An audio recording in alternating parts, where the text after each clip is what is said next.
আসসালামু আলাইকুম বন্ধুরা, আশা করি আপনারা সকলেই ভালো আছেন। প্রিয় বন্ধুরা, আজকের এই ভিডিওটিতে আপনারা দেখতে চলেছেন একজন জনম দুঃখিনী মায়ের হৃদয় বিদারক একটি ঘটনা, যেটা দেখে আপনি হয়তো আপনার চোখের পানি ধরে রাখতে পারবেন না। আপনারা এই ভিডিওটিতে দেখতে পাবেন একজন মা তার সন্তানের জন্য তার জীবনের সব সুখ বিসর্জন দিয়ে তার সন্তানকে অনেক কষ্ট করে বড় করে তোলেন। সেই সন্তান যখন বড় হয়, প্রতিষ্ঠিত হয়, তখন তার মাকে কিভাবে দূরে ঠেলে দেয়। তারপর তার মা এক পর্যায়ে রাস্তায় না খেয়ে দুঃখে দুঃখে এই পৃথিবী ছেড়ে চলে যায়।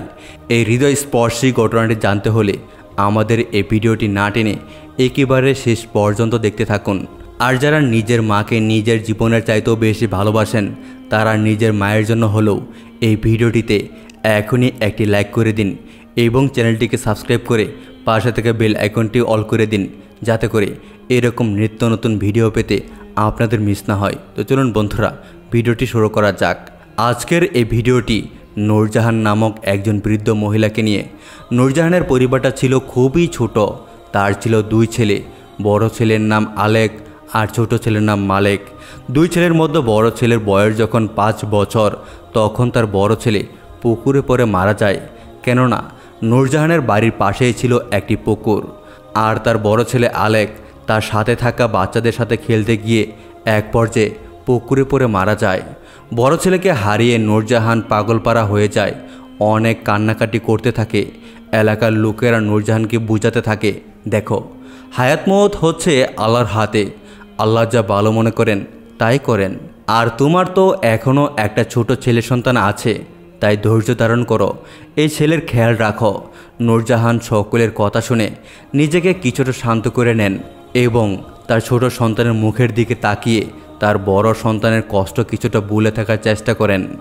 এভাবে দিন কাটতে থাকে। নূরজাহানের স্বামী ছিলেন একজন রিক্সা চালক। তার স্বামীর বয়স যখন 45 বছর, তখন তার স্বামী অজানা এক রোগে অসুস্থ হয়ে যান, যার কারণে সে রিক্সা চালাতে পারতেন না। এক পর্যায়ে বাধ্য হয়ে নূরজাহান ঢাকায় চলে যান মানুষের বাসায় কাজ করে সংসার চালানোর জন্য। এভাবে কাজ করে যে টাকা পেত তা দিয়ে তার স্বামীর চিকিৎসা করত এবং সন্তানকে লেখাপড়া করাতো। এইভাবে কেটে যায় অনেকগুলো দিন। এক পর্যায়ে তার সন্তান একটি কোম্পানিতে ভালো একটি জব পায়। সেটা পেয়ে এসে তার মাকে ফোন করে জানায়, মা, তোমাকে আর কষ্ট করে মানুষের বাসায় কাজ করতে হবে না, তুমি এখন থেকে বাড়িতেই থাকবে, বাবার সেবা করবে। তার মা এটা শুনে খুবই খুশি হয় এবং তার মা চাকরি ছেড়ে দিয়ে বাড়িতে চলে আসে। তার বাবার শরীরটা খুব একটা ভালো ছিল না, তাই তার মা মালিককে বলে, বাবা, তোমার বাবার একটি শেষ ইচ্ছে, তুমি বিয়েটা করে নাও, কারণ তোমার বাবা মৃত্যুর পূর্বে তোমার বউকে দেখে যেতে চায়। তোমার বাবা বলে, আমি হয়তো বেশি দিন বাঁচব না, তাই ছেলেটাকে বিয়ে করিয়ে সুন্দর একটা সংসার দেখে যেতে পারলে হয়তো আমার আত্মার শান্তি পেত। সেই কথা চিন্তা করে মালিক বিয়ে করার সিদ্ধান্ত নেয়। আপনাদেরকে বলে রাখি, মালিক যে অফিসে চাকরি করত, সেখানে সোমা নামের একটি মেয়েও তার সাথে চাকরি করত। আর তার সাথে মালিকের ভালোবাসার একটি সম্পর্ক হয়ে যায়, যার কারণে তারা চেয়েছিল আর কিছুদিন পর তাদের পরিবারকে জানিয়ে তারা বিয়ে করবে। কিন্তু এখন যেহেতু মালিকের মা চাচ্ছেন মালিক বিয়ে করুক, তাই মালিক এই ব্যাপারটা সোমাকে জানালো। সোমা তার পরিবারের সবাইকে এই ব্যাপারটা জানালে তারা সবাই মালিককে দেখে পছন্দ করে এবং বিয়েতে রাজি হয়ে যায়। এভাবে তাদের এক সময় বিয়ে হয়ে যায়। মালিকের বউকে তার পছন্দ হয়। এর বেশ কিছুদিন পর মালিকের বাবা মারা যায়। এদিকে নূরজাহানও বয়সের কারণে ঠিক মতো চলাফেরা করতে পারতো না, সংসারে কাজ করতে পারতো না। তাই মালিকের স্ত্রী সোমা তার শাশুড়িকে অনেক বকাঝকা করত, বলতো, সারাদিন তো বাসায় থাকেন, বাসার কাজকাম করতে পারেন না, শুধু বসে বসে খেতে পারেন আর শুয়ে শুয়ে ঘুমাতে পারেন। তখন নূরজাহান বলতো, দেখো মা, আমার সারাটা জীবন কেটেছে মানুষের কাজ করে, আমি জীবনে অনেক পরিশ্রম করেছি, এখন বয়সের কারণে শরীরটা অনেক দুর্বল হয়ে গিয়েছে, তাই এখন আমি আগের মতো কাজকাম করতে পারি না। তখন সোমা বলতো, আচ্ছা ঠিক আছে, আপনি যেহেতু কাজকাম পারেন না, তাহলে আপনার ছেলেকে বলে আপনাকে বৃদ্ধাশ্রমে পাঠানোর ব্যবস্থা করছি, কারণ সেখানে আপনার কোনো কাজ করতে হবে না। এ কথা শুনে নূরজাহান অনেক কষ্ট পেল, মনে আঘাত পেল। কারণ সে তার যে সন্তানের জন্য মাথার ঘাম পায়ে ফেলে এত কষ্ট করে তাকে মানুষ করেছে, তার সেই একমাত্র সন্তানের বউ তাকে বলছে বৃদ্ধাশ্রমে পাঠিয়ে দিতে। তখন নূরজাহান এটাও ভাবল, আচ্ছা দেখি আমার ছেলে কি বলে। আমার ছেলে হয়তো আমাকে বৃদ্ধাশ্রমে পাঠাবে না, কারণ সে তো আমাকে অনেক ভালোবাসে। ছেলের প্রতি তার এই আত্মবিশ্বাস ঠিকই ছিল, কিন্তু তার ছেলে যে আর এখন আগের মতো নেই সেটা সে জানতো না। তারপর সুমা মালেককে বলল, শোনো, তুমি যদি তোমার এই বৃদ্ধ মাকে বাসা থেকে বের করে না দাও তাহলে আমি তোমার বাসা থেকে চলে যাব। আমি আর তোমার মায়ের সাথে একসাথে থাকতে পারবো না, কারণ তোমার মা পরিবারের কোনো কাজ করে না, ঘরটা নোংরা করে রাখে, যেখানে সেখানে প্রস্রাব পায়খানা করে দেয়, আর তার অনেক বয়স হয়ে গিয়েছে। তাই তাকে বৃদ্ধাশ্রমে পাঠিয়ে দাও, নয়তো বাড়ি থেকে বের করে দাও। যা ইচ্ছে তাই করো, সেটা তোমার ব্যাপার। কিন্তু আমার কথা হলো, তোমার মা যদি বাড়িতে থাকে তাহলে আমি আমার বাবার বাড়ি চলে যাব। এটা শুনে মালেক তার মাকে সত্যি সত্যি বলল, মা তুমি কি চাও না আমি একটু সুখে থাকি? তুমি কি চাও না আমি একটু শান্তি মতো দিন কাটাই, আমার পরিবারকে নিয়ে আমি সুখে শান্তিতে থাকি? তার মা বলল, কেন চাইব না রে বাবা, অবশ্যই চাইব। তোর জন্য আমি আমার জীবনটাকে শেষ করে দিয়েছি। তোকে মানুষ করতে গিয়ে আমি আমার জীবনের কত যে কষ্ট করেছি তার কোনো হিসেব নেই। তখন মালিক বলল, তাহলে এবার একটি কষ্ট করো, তাহলেই হবে মা, আর তোমাকে কষ্ট করতে হবে না। তুমি দয়া করে বাড়ি থেকে বের হয়ে যাও। আমার বাড়িতে তোমার জন্য আর জায়গা নেই, কারণ আমি তোমার জন্য আমার বউকে হারাতে পারবো না। আমি সুমাকে অনেক ভালোবাসি। তখন তার মা চোখের পানি ছেড়ে দিয়ে বলল, বাবা মালেক, আমি কখনোই চাই না আমার জন্য তোর কোনো কষ্ট হোক। আমি তোর জন্য আমার জীবনের কত যে কষ্ট করেছি তার কোনো হিসেব নেই। তোর হয়তো মনে নেই, তোর বাবা যখন অসুস্থ হয়ে পড়েছিল তখন সংসার চালানোর জন্য আমাকে কত যে কষ্ট করতে হয়েছিল, সেটা হয়তো তুই ভুলেই গেছিস। তোর বাবার দেওয়া নাকফুলটাও বিক্রি করে গাড়ি ভাড়া জোগাড় করে আমাকে বাড়ি থেকে বের হয়ে গিয়ে কাজ খুঁজতে হয়েছিল। তারপর সেখান থেকে কাজ করে তোর জন্য, তোর বাবার জন্য টাকা পাঠাতাম, আর সেটা দিয়ে তোর বাবার চিকিৎসা চলতো আর তোর লেখাপড়া চলতো। আস্তে আস্তে তুই বড় হলি, ভালো চাকরি পেলি, বিয়ে করলি। এখন আমার অনেক বয়স হয়ে গিয়েছে। আমি ভেবেছিলাম আমার একমাত্র সন্তান আমাকে অনেক ভালোবাসে এবং তার কাছে থেকেই হয়তো এই পৃথিবী ছেড়ে চলে যাব। বাবা, আর কয়টা দিনই বা আমি বাঁচতাম, আমাকে তোর ঘরে জায়গা দিতে পারলি না। বাবারে, আমি মা আজকে তোর কাছে বোঝা হয়ে গেলাম। যেই মা তোকে এত কষ্ট করে লালন পালন করেছিল, নিজের রক্ত পানি করে টাকা উপার্জন করে লেখাপড়া করিয়েছিল, সেই মা তোর কাছে আজ বোঝা হয়ে গেল। ঠিক আছে বাবা, আমি চলে যাচ্ছি, তোর জন্য দোয়া করে যাচ্ছি। আল্লাহ যেন তোকে অনেক সুখ দেয়, অনেক শান্তিতে রাখে, আর আমার মতো যেন তোর সন্তানেরা তোকে বাড়ি থেকে বের করে না দেয়। আমি জানি না কোথায় যাব, আমি জানি না কি খাবো, শুধু এতটুকু জানি তোর সুখের জন্য হলেও আমি আগুনে ঝাঁপ দিতেও রাজি, কারণ আমি তোর মা। আমি তোর জন্য জীবনের অনেক কষ্ট করেছি, তোকে সুখে রাখার জন্য। এই কথাগুলো বলতে বলতে কান্না করতে করতে নূরজাহান বাড়ি থেকে বের হয়ে যায়। প্রিয় বন্ধুরা, একটু খেয়াল করে দেখুন যে মা তার সন্তানের জন্য এত কিছু করলো, সেই সন্তান সামান্য একটি নারীর মায়ায় পড়ে নিজের গর্ভধারিণী মাকে ভুলে গেল, যার পায়ের নিচে তার জান্নাত। সেই মাকে এসে বাড়ি থেকে বের করে দিল।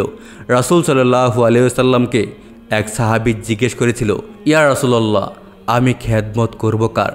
রাসূলুল্লাহ সাল্লাল্লাহু আলাইহি ওয়াসাল্লাম বলেছিলেন, তোমার মায়ের।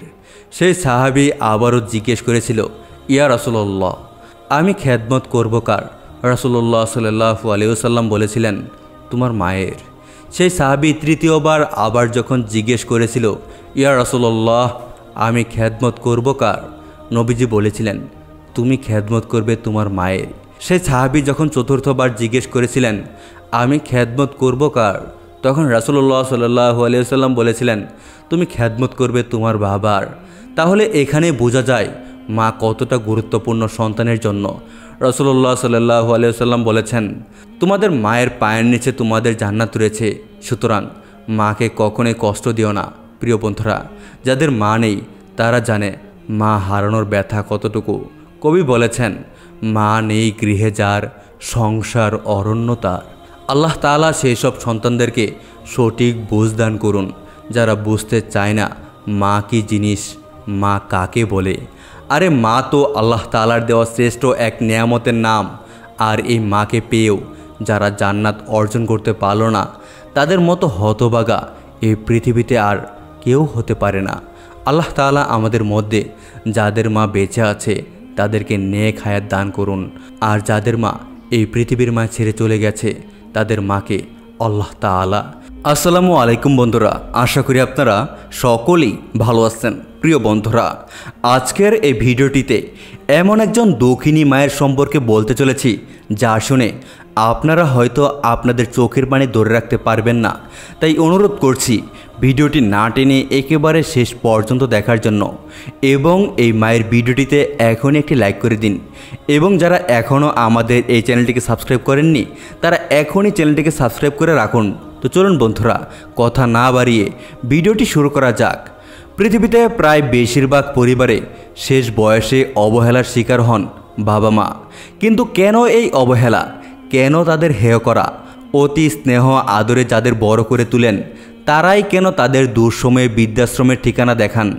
নিজে কষ্ট করে যে বাবা তার ছেলের খরচ চালিয়ে যান দিনের পর দিন, সেটাই কি ছিল তার অপরাধ? বছরের পর বছর যে বাবা পুরনো শার্ট পুরনো প্যান্ট পরে অফিস করে ছেলের পরীক্ষার খরচ চালিয়ে যেতেন, নিজে না খেয়ে ছেলেকে টাকা পাঠাতেন যাতে সে অন্য বন্ধুদের কাছে ছোট না হয়, সেটা হয়তো ছিল বাবার অপরাধ। যে বাবা মা একসময় নিজে না খেয়েও সন্তানের মুখে তুলে খাইয়ে দিতেন, তারা আজ কোথায় আছেন, কেমন আছেন, তাদের খোঁজ খবর নেওয়ার সময় আমাদের নেই। তার নিজের সন্তানও হয়তো একদিন তার সঙ্গে এমন আচরণই করবে। বিভিন্ন উৎসবে, যেমন ঈদের দিনেও যখন তারা তাদের সন্তানদেরকে কাছে পান না, সন্তানের কাছ থেকে একটি ফোনও পান না, তখন অনেকেই নীরবে অশ্রুপাত করেন আর দীর্ঘশ্বাস ছাড়েন। আজ আমরা চাকরি করি, ব্যবসা করি, প্রতিষ্ঠিত হচ্ছি, সুনাম কুড়াচ্ছি, তারপর বিয়ে করে নতুন সংসার নিয়ে আলাদাভাবে থাকছি। অন্যদিকে বৃদ্ধ বাবা মা কী করছেন, কি খাচ্ছে, কোন জটিল ও কঠিন রোগে ভুগছেন, সেদিকে বিন্দু মাত্র কোনো খেয়াল নেই আমাদের। শুধু নিজের স্ত্রী এবং সন্তান নিয়ে কীভাবে চলবো সেটা ভেবে থাকি। নিজের স্ত্রী সন্তান নিয়ে একটু ভালো থাকার জন্য মা বাবা ঠাঁই করে দিয়েছেন বৃদ্ধাশ্রমে। আবার এমনও দেখা যায় যে সন্তানের টাকা পয়সার অভাব নেই, কিন্তু মা বাবাকে নিজের কাছে রাখার প্রয়োজন বোধ করছেন না বা বোঝা মনে করছেন। হয় নিজেই পাঠিয়ে দিচ্ছেন বৃদ্ধাশ্রমে, নয়তো অবহেলা দুর্ব্যবহার করে এমন অবস্থার সৃষ্টি করছেন যেন তাদের মা বাবা নিজেরাই সরে যান তার স্বাদের পরিবার থেকে। তবে এমন সন্তানের সংখ্যা অসংখ্য নয়। একবার বৃদ্ধ নিবাসে পাঠাতে পারলেই যেন সব দায় মুক্তি। এভাবে নানা অজুহাতে মা বাবাকে দূরে সরিয়ে দেওয়া হচ্ছে। অনেক নামি দামি বুদ্ধিজীবী, শিল্পী, সাহিত্যিক, শিক্ষক, চাকরিজীবী যারা এক খুব বর্ণাঢ্য জীবনের অধিকারী ছিলেন, বৃদ্ধ বয়সে এসে নিজের সন্তানের ধারায় অবহেলা ও বঞ্চনার শিকার হয়ে বৃদ্ধাশ্রমে। আজ যে সন্তান তার মা বাবাকে জোর করে কিংবা এমনভাবে অবহেলা করছে যাতে তার মা বাবা নিজেই যেন বৃদ্ধাশ্রমে যেতে বাধ্য হয়, সেই সন্তানকেই যখন তার সন্তান এইভাবে বৃদ্ধাশ্রমে পাঠাবে তখন তার কেমন লাগবে? সন্তান যখন বেশি সুখ ভোগ করার আশায় তার অসহায় বৃদ্ধ মা বাবাকে বৃদ্ধাশ্রমে পাঠায়, তখন তার বিবেক ঘুমিয়ে থাকে কেমনে? সময় বড় বেসুরিক, আবর্তিত হয়ে বদলা নেবেই। মা বাবা সর্বোত্তম, তাদের দোয়া ছাড়া পার হতে পারবে না পরপারে বাধা। মায়ের পায়ের নিচে সন্তানের স্বর্গ রাখা আমাদের মনে রাখা উচিত। আজ যিনি সন্তান তিনিই আগামী দিনের বাবা কিংবা মা। বৃদ্ধ বয়সে এসে মা বাবারা যেহেতু শিশুদের মতো কোমলমতি হয়ে যান, তাই তাদের জন্য সুন্দর জীবনযাত্রার পরিবেশ তৈরি করে সন্তানের কর্তব্য। আর যেন কখনো কোনো মা বাবার ঠিকানা বৃদ্ধাশ্রমে না হয় সেদিকে সতর্ক দৃষ্টি রাখতে হবে। বৃদ্ধ বয়সে মানুষ তার সন্তান নাতি নাতনিদের সঙ্গে একত্রে থাকতে চান, তাদের সঙ্গে জীবনের আনন্দটুকু ভাগাভাগি করে নিতে চান। সারা জীবনের কর্মব্যস্ত সময়ের পর অবসরে তাদের একমাত্র অবলম্বন এই আনন্দটুকুই। বলা যায় এর জন্য মানুষ সমগ্র জীবন অপেক্ষা করে থাকে। বৃদ্ধাশ্রমে আশ্রয় পাওয়া যায়, সঙ্গী সাথী পাওয়া যায়, বিনোদন পাওয়া যায়, কিন্তু শেষ জীবনের এই পরম আরাধ্য আনন্দটুকু পাওয়া যায় না, যার জন্য তারা এই সময়টাতে প্রবল মানসিক যন্ত্রণা আর বারাক্লান্ত হৃদয়ে আবেগী হয়ে ওঠেন। যে বাবা মা একসময় নিজে না খেয়েও সন্তানের মুখে তুলে খাইয়ে দিতেন, আজ কিভাবে, কোথায়, কেমন আছেন সেই খবর নেওয়ার সময় যার নেই, তার নিজের সন্তানও হয়তো একদিন তার সঙ্গে এমনই আচরণ করবে। কোনো মা বাবার ঠিকানা বৃদ্ধাশ্রমে যেন না হয়, সেদিকে সতর্ক দৃষ্টি রাখতে হবে। আমাদের সবার তাদের জন্য তৈরি করতে হবে একটা নিরাপদ ও সুন্দর পৃথিবী। তো বন্ধুরা, এই ছিল আমাদের আজকের ভিডিওটি আপনাদের কাছে কেমন লেগেছে তা অবশ্যই কমেন্ট করে জানাবেন। ভিডিওটি ভালো লাগলে অবশ্যই ভিডিওতে একটি লাইক দিবেন এবং নিয়মিত আরও এরকম নতুন নতুন ইসলামিক ভিডিও পেতে আমাদের এই চ্যানেলটিকে সাবস্ক্রাইব করে পাশে থাকা বেল আইকনটি বাজিয়ে রাখুন। আজ তবে এই পর্যন্তই। আপনারা সকলেই ভালো থাকবেন, সুস্থ থাকবেন এই প্রত্যাশায় আজকের মতো বিদায় নিচ্ছি। আল্লাহ হাফেজ। প্রিয় বন্ধুরা, আজকের এই ভিডিওতে একজন দুঃখিনী মায়ের শেষ সময়ের একটি ঘটনা সম্পর্কে আপনাদেরকে বলতে চলেছি, যে ঘটনাটি শুনে আপনারা হয়তো আপনাদের চোখের পানি ধরে রাখতে পারবেন না, এবং আমি নিজেও এই ঘটনাটি শুনে অবাক হয়েছি, কষ্ট পেয়েছি, তাই আপনাদের সাথে এই ঘটনাটি বলতে চলেছি। তাই ভিডিওটি না টেনে একেবারে শেষ পর্যন্ত দেখতে থাকুন এবং এই ভিডিওতে একটি লাইক করে দিন, এবং এখনও যারা আমাদের এই চ্যানেলটিকে সাবস্ক্রাইব করেননি তারা এখনই আমাদের এই চ্যানেলটিকে সাবস্ক্রাইব করে পাশে থাকা বেল আইকনটি বাজিয়ে রাখুন। তো চলুন বন্ধুরা, শুরু করা যাক। মৃত্যুর পরে মায়ের চিঠি। মা মারা যাবার কিছুদিন পরে মায়ের ঘর পরিষ্কার করতে গিয়ে মায়ের হাতের লেখা একটি চিঠি পায় তার ছেলে। চিঠিতে লেখা থাকে, খোকা, এই চিঠি যখন তোর হাতে পড়বে তখন আমি তোর থেকে অনেক দূরে চলে যাব, যেখান থেকে কেউ কোনোদিন ফিরে আসে না। খোকা, তোর অনেক কথাই মনে নেই, তাই এই চিঠিতে লিখে গেলাম তোর মনে না থাকা সেই কথাগুলি। তুই যখন ছোট ছিলি একবার তোর জ্বর এসেছিল, আমি 3 রাত ঘুমাতে পারিনি, তোকে বুকে নিয়ে বসেছিলাম, কারণ তোকে বিছানায় শোয়ালেই তুই কেঁদে উঠতি। তোর বাবা আমাকে বলেছিল তোকে শুয়ে রাখতে, কিন্তু আমি পারিনি তোর বাবার কথা রাখতে, সেই জন্য আমাকে অনেক গালাগাল দিয়েছিল তোর বাবা।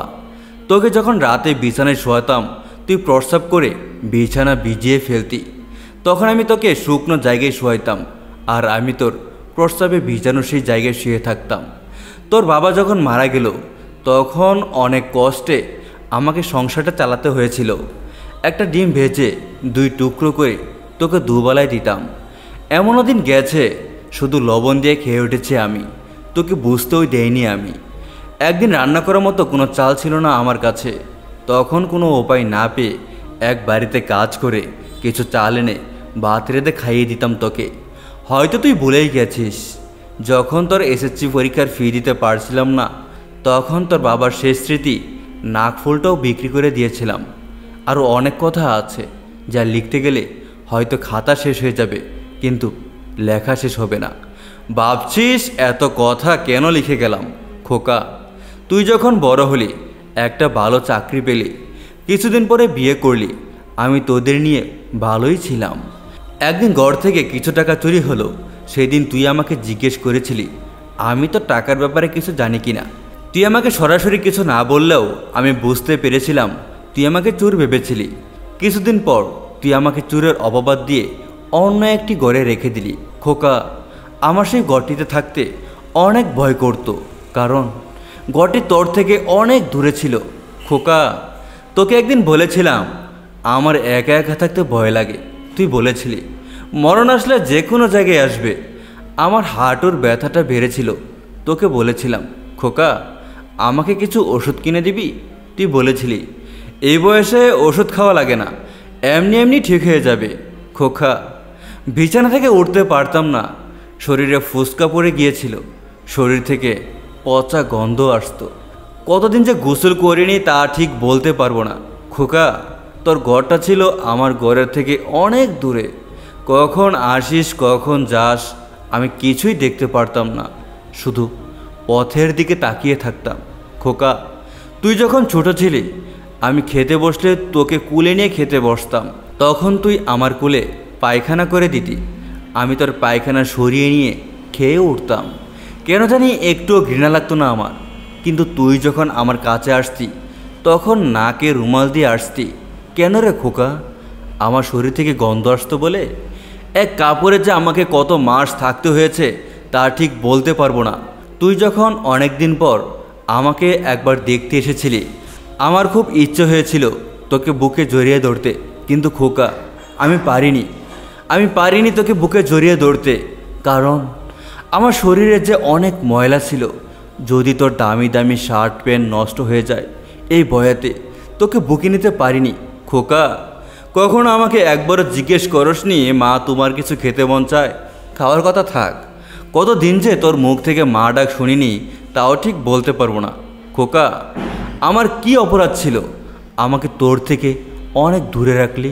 খোকা, তুই কি পারতি না আমাকে তোর কাছে রাখতে? খোকা, তুই কি পারতি না আমাকে একটা কাপড় কিনে দিতে? খোকা, তুই কি পারতি না আমাকে একটা ডাক্তার দেখাতে? আমাকে একটা ডাক্তার দেখালে হয়তো এই পৃথিবীতে আরও কিছুদিন থাকতে পারতাম। খোকা, কোনো মা তার সন্তানের কাছে পেট ভরে খেতে চায় না, শুধু মন ভরে মা ডাক শুনতে চায়, যা তোরা কখনো বুঝতে চাও না। খোকা, তোকে একটি শেষ অনুরোধ করছি, আমার এই চিঠিটা তোর সন্তানদেরকে পড়ে শোনাবি, কারণ তুই বৃদ্ধ হলে তোর সাথে যেন তোর সন্তানেরা তোর সাথে এমনটি না করে। ভালো থাকিস খোকা, ইতি তোর মা। তো বন্ধুরা, এই ছিল ঘটনাটি আপনাদের কাছে কেমন লেগেছে তা অবশ্যই কমেন্ট করে জানাবেন। ভিডিওটি ভালো লাগলে অবশ্যই ভিডিওতে একটি লাইক দিবেন এবং নিয়মিত আরও এরকম নতুন নতুন ইসলামিক ভিডিও পেতে আমাদের এই চ্যানেলটিকে সাবস্ক্রাইব করে পাশে থাকা বেল আইকনটি বাজিয়ে রাখুন।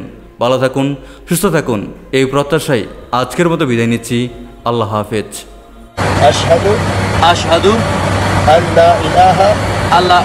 আসসালামু আলাইকুম বন্ধুরা, আশা করি আপনারা সকলেই ভালো আছেন। বন্ধুরা, আজকে আমি আপনাদেরকে আল্লাহ তাআলার এমন একটি নিদর্শনের কথা বলবো যা দেখে পাইলট সাথে সাথে কালেমা পড়ে মুসলমান হয়ে গিয়েছিলেন। আসমানে এমন কি কারিশমা দেখা গিয়েছিল যে সেখানে প্লেনের চালক কালেমা পড়ে মুসলমান হয়ে গেলেন। আজকে এই ঘটনা সম্পর্কে আপনাদেরকে বিস্তারিত বলবো, তাই অনুরোধ করছি ভিডিওটি শেষ পর্যন্ত দেখুন আর ভিডিওটিতে একটি লাইক করে চ্যানেলটিকে সাবস্ক্রাইব করে রাখুন। তো চলুন বন্ধুরা, কথা না বাড়িয়ে আমরা মূল আলোচনায় ফিরে যাই। বন্ধুরা, দুনিয়াতে দুই ধরনের লোক আছে। একদল যারা টাকা পয়সা দিয়ে সব কিছু হাসিল করতে চায়, তারা তাদের সব ভালো কাজ ও সফলতার ক্রেডিট সেই সমস্ত জিনিসকেই দিতে চায়, কিন্তু তারা ভুলে যায় যে এই সব তাদেরকে মহান আল্লাহ রাব্বুল আলামিনই দিয়েছেন। তাদের কাছ থেকে যে কোনো সময় এই সব কিছু ছিনিয়ে নিতে পারেন, কিন্তু তবুও তারা সেই সমস্ত সম্পদের উপর ভরসা রাখে। আর অন্যদিকে কিছু লোক আছে যারা সব সময় সব রকম পরিস্থিতিতে আল্লাহর উপর ভরসা রাখে, তাদের আল্লাহর উপর বিশ্বাস অনেক দূর। এরকম মানুষেরা সব রকম বিপদ আপদে শুধুমাত্র আল্লাহর উপর ভরসা রাখে, তাই তারা নিঃসন্দেহে আল্লাহ তাআলার সাহায্য পেয়ে থাকে। আর মনে রাখবেন, এই ধরনের মানুষ দুনিয়া ও আখিরাতের সফলকাম হয়ে থাকেন। আজকে আমি আপনাদেরকে আল্লাহর উপর বিশ্বাস রাখা এমন এক ব্যক্তি সম্পর্কে বলবো যাকে দেখে আকাশে উঠতে থাকা বিমানের পাইলট পর্যন্ত কালেমা পড়ে মুসলমান হয়ে গিয়েছিলেন। তো চলুন বন্ধুরা, ভিডিওটি শুরু করা যাক। বন্ধুরা, সম্প্রতি সোশ্যাল মিডিয়ায় একটি ভিডিও ভাইরাল হয়েছে যেখানে দেখা গেছে যে একজন ব্রাজিলিয়ান পাইলট কালেমা পড়ে মুসলমান হচ্ছেন। আর এই দৃশ্য দেখে শুধু মুসলমানরাই নয়, অমুসলিমরাও অনেক সালাম করেছে। ভিডিও অনুযায়ী সেই প্লেনে 170 জন যাত্রী অবস্থান করছিল, সেখানে কেবলমাত্র একজন মুসলমান ছিল, বাকি সবাই অমুসলিম ছিল। আর প্লেনের পাইলট ছিলেন একজন ব্রাজিলিয়ান। প্লেন যখন আকাশে নির্দিষ্ট উচ্চতায় উঠছিল তখন হঠাৎ করে প্লেনের ইঞ্জিন দুটো নষ্ট হয়ে যায়। সেখানে একজন কো পাইলট ছিলেন যিনি কিনা আরবীয় পাইলট ছিলেন, অর্থাৎ আরবি ভাষায় কথা বলতে জানতেন। তারা দুজন মিলে অনেক চেষ্টা করতে থাকলেন, কিন্তু কিছুতেই তারা ঠিক করতে পারলেন না। এরপর তাদের মধ্য থেকে একজন অ্যানাউন্স করলেন, আমাদের উড়োজাহাজের দুটো ইঞ্জিন নষ্ট হয়ে গিয়েছে, তারা কাজ করা বন্ধ করে দিয়েছে, তাই আমাদের উড়োজাহাজ যে কোনো সময় ক্র্যাশ করতে পারে। এই কথা শুনে যাত্রীদের সবাই চিৎকার করতে থাকলো। তাদের মধ্যে হট্টগোল বেড়ে গেল। যখন তাদের মধ্যে হট্টগোল শুরু হয়ে গেল তখন একজন পাইলট যাত্রীদের কাছে এসে তাদের বোঝানোর চেষ্টা করেন। তখন তিনি দেখেন সব যাত্রী ভয়ে চিৎকার করছিল, এর মধ্যে কেউ একজন আরেকজনকে আঘাত করছে। এমন সময় তিনি দেখতে পান যাত্রীদের মধ্যে এমন একজন রয়েছে যে হট্টগোল করছে না, উল্টো শান্ত হয়ে বসে আছে আর নিজের সিটে বসে নামাজ পড়ছে। এমন একটি পরিস্থিতিতে সবার নিজের জীবন নিয়ে চিন্তা ছিল, সবাই নিজেকে বাঁচানোর চেষ্টা করছিল, কেউ কাঁদছে তো কেউ চিৎকার করছে। কিন্তু সেই লোকটি এমন কিছু না করে নিজের সিটে বসে নামাজ পড়ছিল। এই দৃশ্য দেখে পাইলট অবাক হয়ে গেলেন, কেননা তার মুখে না কোনো দুঃখ ছিল, না কোনো ভয় ছিল, না কোনো প্রকার দুশ্চিন্তার ছাপ দেখতে পাচ্ছিলেন। তার মুখে ভয়ের কোনো চিন্তাই ছিল না। এই দৃশ্য দেখে পাইলট মুসলিম সে যাত্রীটিকে ভালো করে দেখতে থাকলেন। মুসলমান লোকটির যখন নামাজ শেষ হলো তখন সে আল্লাহর দরবার হাত উঠিয়ে দিল। সে বলল, হে আল্লাহ, আমাদেরকে বিপদ থেকে তুমি রক্ষা করো, সহি সালামতে আমাদের গন্তব্যে পৌঁছে দাও। এই কথা শুনে পাইলট আরও অবাক হলেন। তিনি ভাবলেন, এই লোকের নিজের প্রভু আল্লাহর উপর কত বিশ্বাস। কেননা তিনি ভেবেছিলেন যখন ইঞ্জিন দুটো নষ্ট হয়ে গেছে তখন প্লেনটিকে ক্র্যাশ হওয়া থেকে কে বাঁচাবে। এই হয়তো আর কিছুক্ষণ পরেই আমরা সকলেই মারা যাব। মুসলমান লোকটির দোয়া শেষ হতেই পাইলট তার কাছে গেলেন এবং বললেন, আপনি এ অবস্থায় কি করছেন? সবাই তো চিৎকার করছে, কিন্তু আপনার চেহারায় তো দুশ্চিন্তার কোনো ছাপ নেই।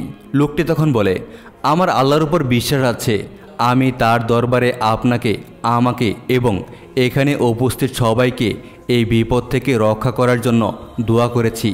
আমার আল্লাহর উপর পূর্ণ বিশ্বাস রয়েছে, আমাদের কারোরই কিছু হবে না, আমরা সবাই সহি সালামতে আমাদের গন্তব্যে পৌঁছে যাব।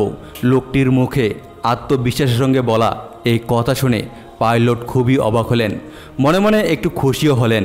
আজ দেখে নেই এক মুসলিমের দোয়ার কি ক্ষমতা। তার উপর লোকটি দাবি করছে আমাদের কারোরই কিছু হবে না। দেখি এর সত্যতা কতটুকু। বন্ধুরা, সেই প্লেনের দুটো ইঞ্জিন খারাপ হয়ে গিয়েছিল এবং সেই প্লেনটি মাটির দিকে খুব দ্রুত গতিতে এগিয়ে যাচ্ছিল। পাইলটের মনে হচ্ছিল প্লেনটি যে কোনো সময় মাটিতে আছড়ে পড়বে, এরপর তাতে আগুন ধরে যাবে এবং আমরা সবাই মারা যাব। পাইলটের বারবার মুসলমান লোকটির কথা মনে হচ্ছিল যে আমাদের কিছুই হবে না। তিনি লোকটির কথা ফলে যাওয়ার জন্য অপেক্ষা করছিলেন। প্লেনটি যখন মাটির খুব কাছাকাছি চলে এসেছিল তখন পাইলট দেখতে পেলেন একটা ইঞ্জিন কাজ করা শুরু করেছে। আল্লাহর কি কারিশমা, তিনি সেটা দেখতে পেলেন।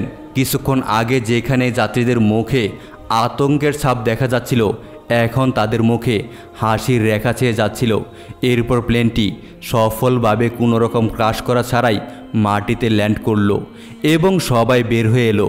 পাইলট লোকটির দুয়ার এমন শক্তি দেখে মুসলমান হওয়ার সিদ্ধান্ত নিলেন। প্লেন যখন সৌদি আরবের তাঁবুতে এসে পৌঁছেছে তখন আরবীয় পাইলট মাইক হাতে নিয়ে পুরো ঘটনাটি অ্যানাউন্স করলেন। তার সহকর্মী, যিনি একজন ব্রাজিলিয়ান, তিনি মুসলমানদের প্রতি এতটাই মুগ্ধ হয়ে গেছেন যে তিনি এই আকাশপথেই ইসলাম ধর্ম গ্রহণ করতে চান। মাইকে করে কালেমা পড়ানো হয়। এরপর পাইলট মুসলমান হয়ে যান। বন্ধুরা, এটাই হলো আল্লাহর ক্ষমতা। তিনি যাকে যখন খুশি, যেভাবে খুশি রহমত দিতে পারেন। তিনি তাদের দোয়া কবুল করে নেন। কিন্তু বন্ধুরা, এটা জেনে রাখুন যে বর্তমানে পৃথিবীতে সবচেয়ে বেশি ইসলাম ধর্ম নিয়ে ষড়যন্ত্র করা হয়। পুরো পৃথিবীর অমুসলিমরা ইসলাম ধর্মকে দাবিয়ে রাখতে চাইছে, কিন্তু মানুষ একে যতই দাবিয়ে রাখতে চাইছে ইসলাম ততটাই সবার মাঝে ছড়িয়ে পড়ছে। এজন্য ইসলাম হলো সারা পৃথিবীতে সবচেয়ে দ্রুত ছড়িয়ে পড়া ধর্ম। ইসলাম আজ পৃথিবীতে জনসংখ্যার দিক থেকে দ্বিতীয় বৃহত্তম ধর্ম। ইসলাম যেভাবে সবার মাঝে ছড়িয়ে যাচ্ছে সেদিন বেশি দূরে না যেদিন ইসলাম হবে এই দুনিয়ার একমাত্র ধর্ম। আর সেই জন্য আজকাল লোকজন আকাশপথে থাকাকালীন ইসলাম ধর্ম গ্রহণ করছে, পানির নিচে কালেমা পড়ছে। তো বন্ধুরা, এই ছিল আমাদের আজকের ভিডিও। ভিডিওটি আপনাদের কাছে কেমন লেগেছে তা অবশ্যই কমেন্ট করে জানাবেন। ভিডিওটি ভালো লাগলে অবশ্যই ভিডিওতে একটি লাইক দিবেন এবং নিয়মিত আরও এরকম নতুন নতুন ইসলামিক ভিডিও পেতে আমাদের এই চ্যানেলটিকে সাবস্ক্রাইব করে পাশে থাকা বেল আইকনটি বাজিয়ে রাখুন। ভালো থাকবেন, সুস্থ থাকবেন এই প্রত্যাশায় আজকের মতো বিদায় নিচ্ছি। আল্লাহ হাফেজ।